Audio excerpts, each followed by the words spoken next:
European nations had seized land in many parts of the world. Most of Africa, for instance, had been occupied during the previous half-century. British colonies provided raw material for English industry and a market for English goods. The French, keeping pace with the British, had moved into North Africa to ensure their food supply.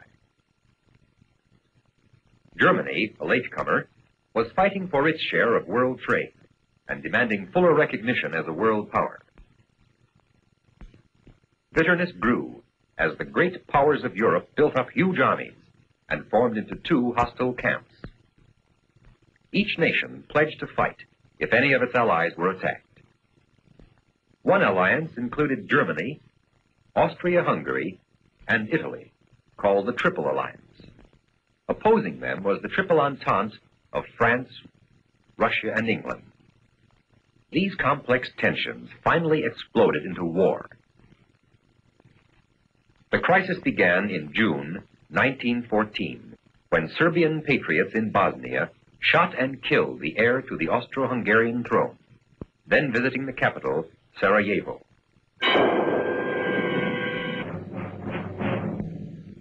By August 1914, the great powers of Europe were at war, the Central Powers against the Allies. The German plan was to overwhelm France, then turn its full force on Russia. To reach France, Germany decided to march through neutral Belgium.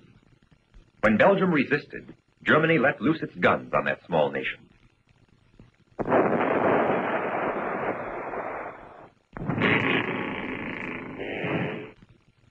The Allied powers were trying to blockade Germany, both on land and at sea, to deny her necessary war supplies.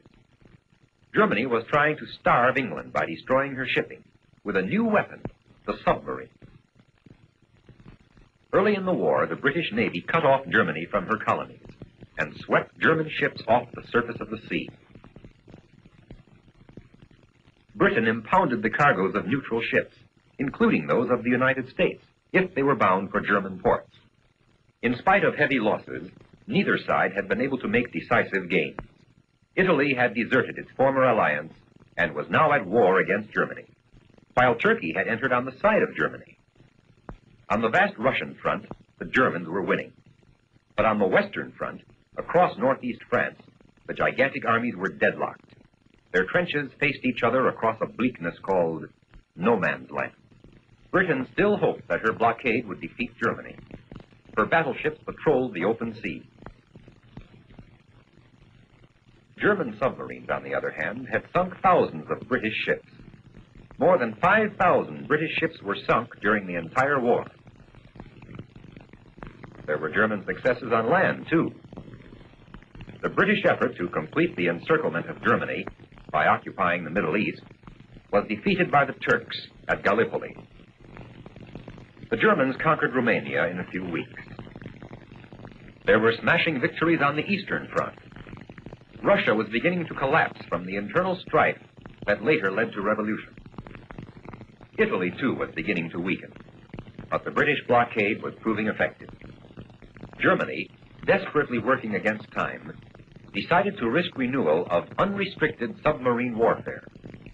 In violation of traditional international law, the step was taken with full knowledge that it might cause a break and possible war with the United States.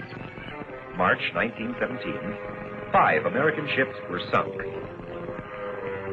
On April 2nd, 1917, Wilson appeared before Congress. Congress declared war on April 6th.